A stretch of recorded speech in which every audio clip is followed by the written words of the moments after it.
Hello beautiful soul! Welcome back to my channel. This is my channel Pro Japan, Kabayan Pisces. This reading is for you. Tingnan natin ang iyong June 21 to 27, 2026. Maraming salamat muna sa mga subscriber, new subscriber, cross-watcher, anak-anak.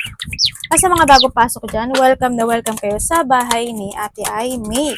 Salamat din sa nakatabanan po sa inyong mga comments, sa mga nagpa-personal reading. Salamat po. Kung gusto mo ng personal reading at energy mo lang talaga ang sumumakahan natin, ilalagay ko sa screen yung, ano ba to?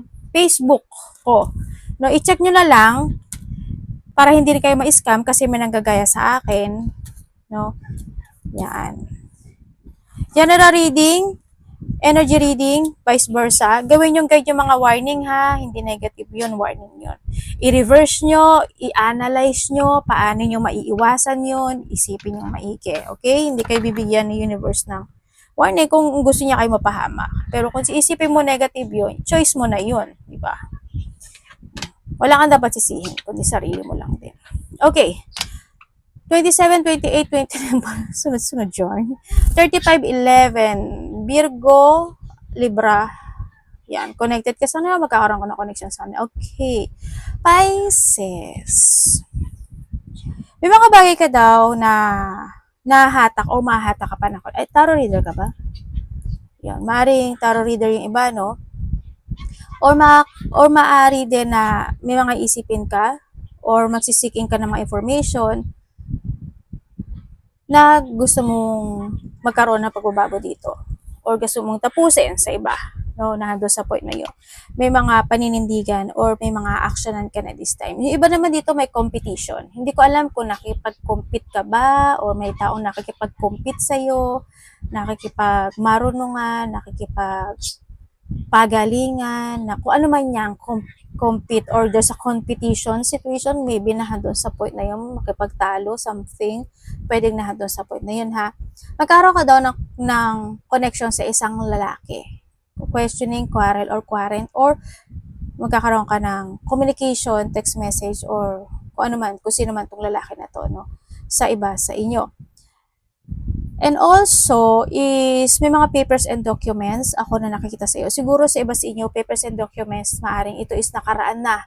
Pwedeng inaayos mo siya, kailangan mo siyang ayusin, or i-renew, or basta or marireceive, maybe, ano, o dapat mo na talagang asikusin. Kung ano mang papers and documents na yan, i-connect mo yung sarili. Pwede rin kasi na yun talaga yung trabaho mo, di ba? May mga taga-sulat, taga-speech, taga-gawa ng mga documents, ganyan. Pwedeng nandun sa may mga news, messages ako nakikita pagdating sa iyo, may mga tao or may tao na ko-connect sila muli sa iyo or ko-connect siyang muli sa iyo or ikaw sa kanya, no, na doon sa point na yon. Sa isang babae din no, magkakaroon ka ng questioning, quarrel, or communication maybe sa isang babae, sa iba sa inyo. May pagtatapos na magaganap. May shifting sa'yo, no? May shifting. Hindi ko alam kung magta-travel ka ba, nag-iisip ka ba mag-travel, o may travel situation, pag-uusapan, or magkakaroon ng shifting in some aspect of your life. Ate, maganda ba? May konting struggle lang, pero alam ko naman na medyo malalakasan mo naman siya kahit pa paano. No? Yun nga lang is you need to focus and make a list. May mga listing situation ako nakita so hindi ko alam kung ano yung listing na yon. Or kinakailangan mo siguro na isulat, no? Ng number 1, number 2, number 3 hanggang kung hanggang kailan kung anong number man yan, siguro kailangan mo na ng ganun para hindi ka rin mag-struggle in life. Pwede na doon sa point na yun. Magkakaroon ng mga conflict. Hindi pagkakaintindihan mo yan o hindi pagkakaunawaan. Malaki o maliit. No? Handito rin yung point na magkakaroon ng mga debate sitwasyon. There's a hard work situation, may mga pang-aabuso, mang-aabuso, or aabusuduhin ka o abusuduhin mo yung sarili mo. May pain ako na nakikita sa iyo. Maraming ibig sabihin ng pain. Pwedeng pain sa trabaho, pagod, sa mga koneksyon, sa mga kausap, sa mga gagawing activity, o sa physical activity na gagawin mo. Kung ano mang pain yan. No? May mga pain ako nakikita o may pain ako na nakikita sa iba, sa inyo. Sa iba is andun yung stability na nakikita ko sa iyo. may mga ano hindi ko alam kung magshi-shift ka ba ng profession mo, ng work mo, kung anong shifting ang gagawin mo, or may mga magsisettling down, or merong mga pagbalik ng tibay ng loob sa iba sa inyo, no? Kasi siguro may mga matatapos na, may mga maisasaayos na, may mga magsasuccess na, pwedeng nandun sa point ng iba. Energy ni Pisces. Anak, siya tumate. Mami, tulugan na, sabi niya. Mami, nelo dayo. O yasumi dayo. Energy niya. Kasi ano, pagka ano na yan, nag-aaya na siya, ibig sabihin. Okay, sandali lang anak. Gomenne. Okay, welcome sa yung energy. Sa yung energy, okay. Medyo stagnant ka, no? Hindi ko alam bakit na-stagnant ka ba. May sitwasyon daw na may stagnant ka. Hindi ko alam in what way. But there's a stagnant na magaganap o mangyari sa'yo. Sa energy mo kasi medyo naglolo yung energy na nakikita ko sa'yo dito. No? Siguro nahandun yung point na may mga uncontrolled situation ka na magaganap. Pwede rin nahandun sa point na iiksi yung pasensya mo. Yung hindi ka makapagtitiis, hindi ka makapagpipigil. May mga ganun sitwasyon. Sa ibang energy mo rin, ang nakikita ko sa'yo dito is paggastos. Natawa akong bigla. Bakit ganun? May paggastos. Siguro yun yung sinasabi na uncontrolled at hindi pagtitiis, ano? Pwedeng ganun. May mga paggastos na gagawin, may mga bibilhin, o may gustong bilhin, ganyan. May konting frustration na mararamdaman sa iba sa inyo, anxiety, o magkakaroon ng mga delay o i-delay na sitwasyon sa buhay o ipagpapaliban. May mga ganong mangyayari sa iyo. O may mga pagpapaliban na magaganap o mangyayari, delay, ganyan. Meron daw sitwasyon na parang hindi na kompleto. Parang ganun. Yun na nakikita ko sa'yo dito. Iba dito, ano to transformation no? May transformation. May magta-transform ka ba? Kung this is a either this is a transformation when it comes sa physical mo, 'di ba? Meron ka ba ipapabago? Meron ka bang ipapa-enhance? Meron ka bang gustong baguhin sa sarili mo? Ganyan. Gusto mo na ba magpapayat? Gusto mo na ba inom ka ba ng mga pandayet? Lalaki ka man o babae? Mga ganong sitwasyon, no? Yun ang nakikita ko sa'yo dito. Mag-ingat ka na lang, di ba? Kung ano man yan, maaaring nandun sa iba sa inyo. You are more on focusing to yourself. You are more on confident. Andito yung you enjoy your life because of the reward and success na binigay mo talaga yung effort mo doon. Kaya you enjoy your life as in, sa iba sa inyo. Yun na nakikita ko sa mga malaki man o maliit yung na-achieve mo. You're enjoying it. Yun. Okay, tingnan natin ang parating sa'yo. Parating kay Pisces. Ingat lang ha. Kasi pinag-iingat ka. Hindi ko alam bakit.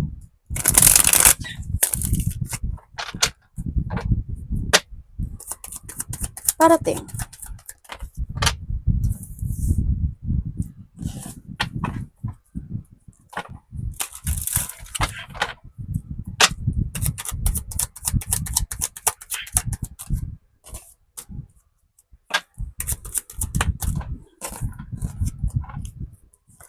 Okay. Parating. Parating sa iyo. Parating sa iyo, Pisces, merong okay, unahin ko muna. Makakaramdam ka raw ng pagka-boring. Hindi ko alam kung saan. Sa relasyon, sa trabaho, sa meron ka ngayon. Hindi ko alam. Or may taong maboboring sa'yo, or ikaw ang maboboring. Andito rin yung point na may nangyari noon na mangyayaring muli ngayon. Parang paulit-ulit or magaganap siyang muli. Ang nakikita ko rin sa'yo is may dalawang babae. Ay, dalawa? Tatlong babae actually. Hindi ko alam kung isa ka dun sa babae na yon na kakaroon ka ng connection. Either kilala mo na sila, tutulungan ka nila, or magko-connect siya sa'yo. Pero kilala nyo na to. Yun, ang nakikita ko dito. May mga pag-uusapan kayo eh. Hindi ko alam kung related siya sa mga ikasisiya or giving, souvenir, gift, tulong, pera, ganyan. Hindi ko alam kung doon. Pero kuhanin mo lang yung doon. Pero yun lang yung nakikita ko ha dito. And then also is parating din sa iyo. Merong excitement eh. Merong excitement ka na gagawin o may exciting situation ka na mararamdaman or meron kang bagong project na gagawin o may darating na project sa iyo. Hindi ko alam kung anong proyekto yon. Meron din ako nakikita dito na leadership, pwedeng maililid ka or leader ka or may pamumunuan ka. May mga makikilala ka daw na bagong tao sa buhay mo or makakasalumuha na bagong tao sa buhay mo.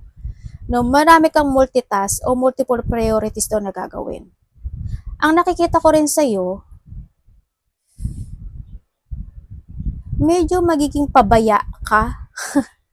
Hindi ko alam kung saan eh, pero baka sa iba sa inyo, sa pera mo, sana wag, o pwedeng iba sa inyo, when it comes sa iyong physical, no, or sa trabaho mo. Hindi ko alam kung bakit pabaya yung nakita ko. Siguro pwede rin kasi na your holiday, resting time, or may mga bagay na hindi mo mapapansin, ganyan. Kung sa pera yan, baka mapapabayaan mo, ma-out of balance ka, mai-imbalance ka, pwedeng nandun sa point na yun, o sa trabaho mo is hindi ka makakapokus, pwedeng ganun. Basta ipasok mo yung sarili mo. Meron din akong nakikita na may mga business ba kayo? Either may business ka, malaki o maliit, o may pamumunuan ka. No, sa iba sa inyo. Ate, magiging okay ba? Okay naman siya sa nakikita ko. Yun nga lang, ang struggle kasi sa life, kakaakibat na yan eh, no, sa mga bagay na magiging leader ka, pamumunuan mo, o ililid mo. Kaakibat na yun. Hindi, wag mo nang asahan, wag mong kakalimutan yun, kasi yun yung makapagpapatatag sa'yo. Meron ka daw, isa sa ayos? May iaayos ka raw, hindi ko alam anong iaayos mo. Kailangan mong ayusin. Yun ang sabi ha, may isa sa ayos o may kailangan mong ayusin at kailangan mong umpisahan. Physically, emotionally, spiritually, kung saan aspeto ng buhay mo yan, sa iba sa inyo, baka iba dito busy, and iba dito may marireceive ka, either may marireceive kang gift, pagmamahal, tulong, o pera, or ikaw ang magbibigay nito. May ending of cycle na mangyayari sa buhay mo. May paglipat din ako nakikita. Marami ibig sabihin na paglipat. Paglipat ng bahay, ng trabaho. Pwedeng paglipat ng bahay, ng trabaho, ng place for a while. Pwedeng ganun. Or totally. No, pwedeng nahandol sa point na yun. Kung saan aspeto ng buhay mo yun. Yun ang mga nakita kong pare. Magkakaroon ng mga union na magaganap o mangyayari sa iba sa inyo. Alam mo ba na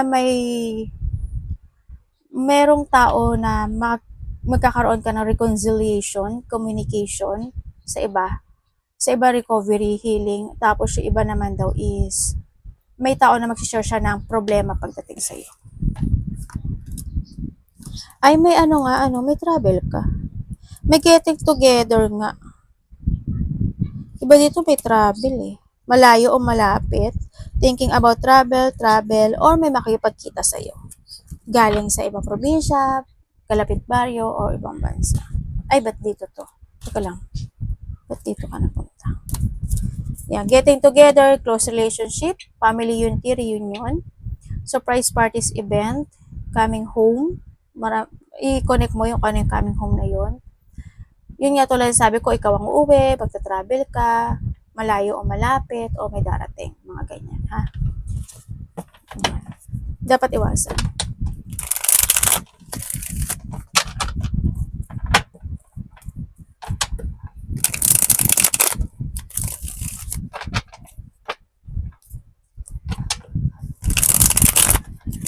May failure ka, no? Sana hindi lahat. Pero may mag-fail sa'yo. Huwag naman sana, ate. Dali lang po. Dapat iwasan ni Pisces. Uy, i-reverse niya to ha. Pero maganda naman yung ano mo kasi may project, may excitement, di ba? May matatapos, may magbubukas na mga pintuan. Maganda rin naman. Tapos busy pa yung iba. Kaya wag niyo isipin na pangit kasi wala naman devil na lumabas. Okay. Dapat mong iwasan mo na ma-imbalance ka, ma-loss of balance ka, tulad ng sabi ko kanina. Iwasan mo na hindi ka magkaroon ng tiwala sa sarili mo, believe sa sarili mo, or kung wala silang tiwala o believe sa'yo, okay lang yung fine, thank you, sabihin mo. Kayo na. Sabay ganun. Iwasan mo yung mga salungatan. Iwasan mo magmadali. Iwasan mo hindi pagkakasundo, pagtatalo. Over ang gastos, iwasan mo. Alam mo yung unti-unti, pag pinagsama, madami yon. Iwasan mo din na may mga bagay kasi na kailangan mo daw i-avoid. Ganyan. You need to avoid something. No? Maraming ibig sabihin ng avoiding. Siguro alam nyo naman din. Ipasok nyo na lang yon. No, iniinom, kinakain, pagpapasya, desisyon, mga tao, ganyan. Iwasan mo yung mga taong matigas ang puso, may kalupitan, kala mo kung sino, kala ko ikaw ito, iwasan mo syempre. Yung mga tao na nag-entitle, mga tao na gagawin ka lang niyang tanga, o ikaw ito sa kanila. Iwasan mo rin yung, iwasan mo na hindi mo gamitin yung karunungan mo to make, to clarity, yung mga bagay na gusto mong gawin sa buhay mo. No, handun yung point na yun. Magkaroon ka ng sistema, ng rules, or handun yung point na kailangan mong lumayo o ihiwalay yung sarili mo sa mga sitwasyon na pwede kang hatakin ito pababa. Mag-save ka rin ng money. Kung may mga bagay na talaga na kailangan mo na i-let go mo. At ang pinaka-the best sa lahat, huwag mong kakalimutan, alagaan yung sarili mo. Siguro alam nyo na ibig kong sabihin. Kung may mga dapat kang itama, i-let go, ikat. Kung saang aspeto ng buhay mo yan. Love, kapatid, anak, magulang, karelasyon, kaibigan, pamilya, Pisces.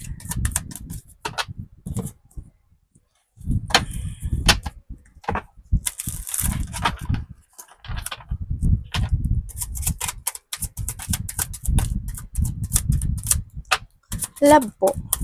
Uy. Ganun. Single.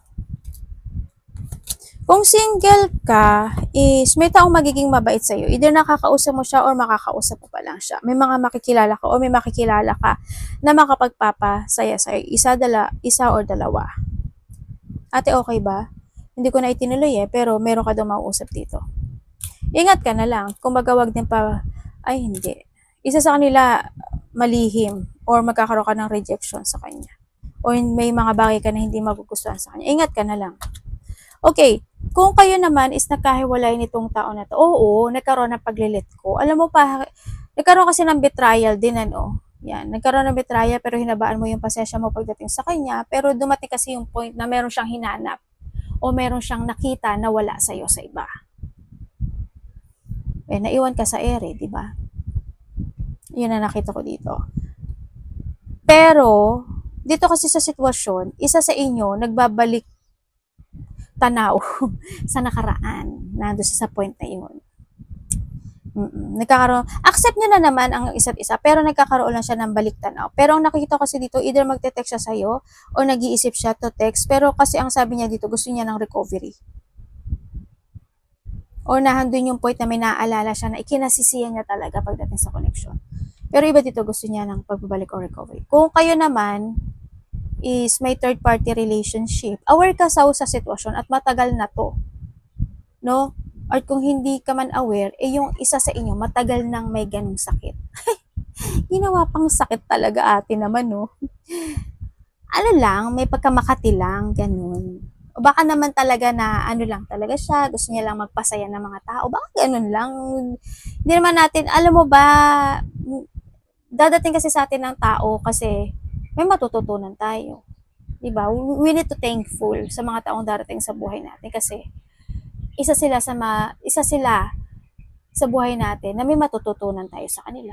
Ganun lang 'yun. Everything have a reason. O, 'di ba? San ka?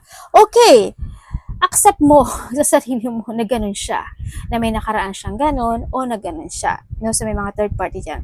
Nagtitiis na nagtitimpi ka. Kasi kahit paano nagkakasundo naman kayo. Yun nga lang, syempre hindi maalis yung sadness and disappointment. Pero, nagkakaroon ng mga resetting. Magkaroon man kayo ng hindi pagkakaunawaan, feeling mo ganun man, nagpapatawad ka pa rin, nagkakaroon ng resetting, o nagkakaroon pa rin ng recovery. Or pwede rin kasi na bumabawi din siya minsan sa'yo. Minsan mararamdaman mo kasi yung tao pag minsan bumabawi siya na may something. Alam mo yung ganun. As in, binigyan ko pa talaga kayo ng ano, no? Ng point, ano? Well, alam nyo naman yun. Alam nyo naman na. Okay, kung kayo naman is walang third-party relationship. Kung wala kayong third-party relationship, you feel lack pagdating sa iyong karelasyon. May mga pinagdadaan naman kayong hardship na nalalakpasan nyo yun eh. As in, nalalakpasan nyo. Andito rin yung point na may mga magtatapos na painful pagdating sa connection nito, sa part mo o sa part niya or in this connection. You try to make it balance this connection, okay naman yung pag-uusap nyo, pagkakasundo. Hindi ko alam kung LDR kayo o may mga traveling situation o may mga sitwasyon na pwede mapag-uusapan, naiiwasan, o sana naman walang mangyaring o maganap na paglayo, no? Sa iba sa inyo. But still, may mga happiness, either may ibibigay sa sayo o may ibibigay ka sa kanya, pero sabi dito, may ikasisiya ka raw. Sabi dito, may ikakasiya ka na sitwasyon. Sa mga walang third party to, pagdating sa connection na ito. Yung sadness and disappointment, ano na yan eh, natural na sa relasyon yan, kaya wag kayong magpapabother doon, ano, kasi yun yung makapagpapatatag sa inyo. Tingnan natin yung money mo. Pisces, money.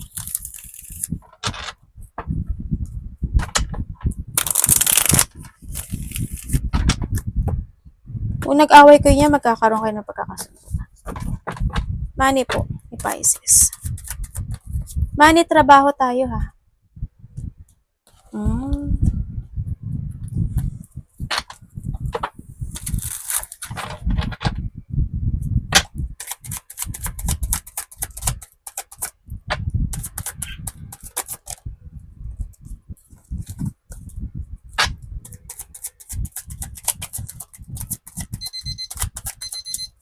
Huy. Okay, money and trabaho. Sa trabaho mo is, kung ano, sa trabaho mo,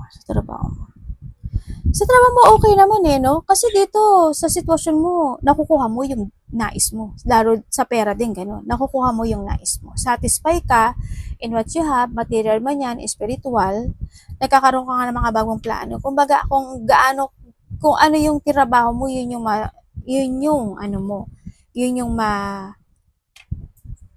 re-receive mo. Also, there's an harvesting situation. Ako na nakikita sa iyo. Congrats. Sa iba sa inyo, nagkakaroon ng mga new exciting plan o may mga darating pa na project o may mga darating pa na ikaka-excite mo pagdating sa pera. Yun na nakita ko dito. There's a reward and success na mangyayari sa buhay mo. Sa nakikita ko sa iyo dito. Yung ba dito parang may hinihintay kayo? Hindi ko alam kung bakit naghihintay ba kayo. Parang may hinihintay kayong something pagdating sa pera or trabaho. Yun na nakikita ko dito. But still, handun din yung point of excitement na magkakaroon. Baka iba sa inyo is nagkakaroon kayo ng mga magiging very adventurous and very creative kasi kayo this time. Ibig sabihin yun yung magiging katuang mo para ma-achieve mo yung mga gusto mo sa buhay mo, no? May mga developing situation, or nandun talaga yung mas more kang focus this time. May mga mamasterin ka, may mga pag-aaralan ka, may mga i-develop ka. Focus, tsaka may mga pag-aaralan eh. Yun na nakikita ko sa'yo.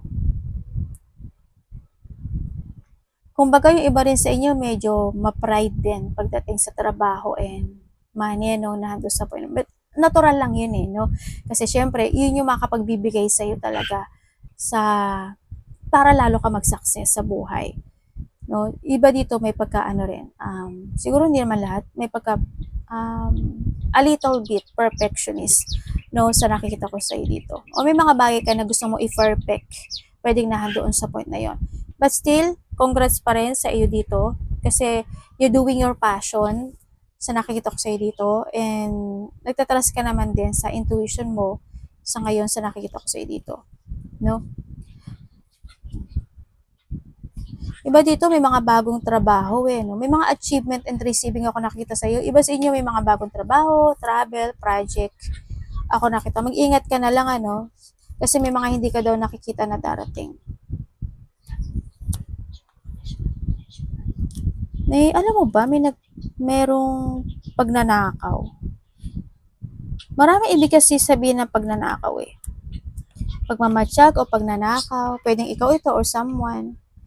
Ganyan. Pagnanakaw ng idea, pagnanakaw ng identity, pagnanakaw ng pera, pagnanakaw ng something, or pagsisiyasat, pagmamatsyag, mga ganun. Yun na nakikita ko sa dito. But still, congrats sa iyo. No, may mga positive outcome ako nakikita sa iyo sa pera mo.